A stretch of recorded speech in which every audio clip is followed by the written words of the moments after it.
সুপ্রভাত বন্ধুরা, দেখো কীটনাশক ছাড়া আজ আমি তোমাদেরকে আমার পাঁচমিশালি বাগানের সবজির যে একটা আমি সবজি ধুয়ে জল ফেলেছিলাম, দেখো কত সুন্দর হয়েছে।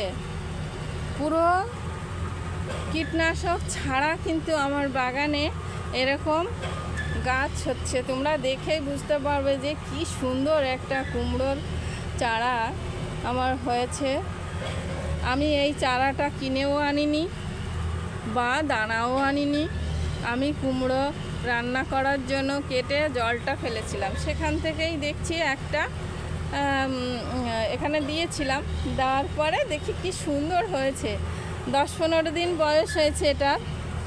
দেখো কত সুন্দর, কোনো জায়গায় একটা পোকা মাকড় কিচ্ছু নেই। দেখো কোনো কীটনাশক কিন্তু আমি বাগানে ব্যবহার করি না, শুধু সবজি ধোয়া জলটাই আমি এখানে ব্যবহার করি।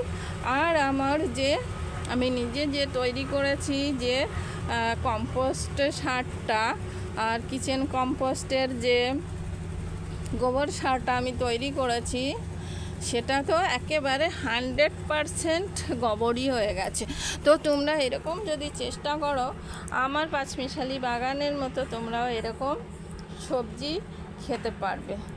ঠিক আছে, এটা বলে আমার ভিডিওটা আমি এখানে বন্ধ করলাম।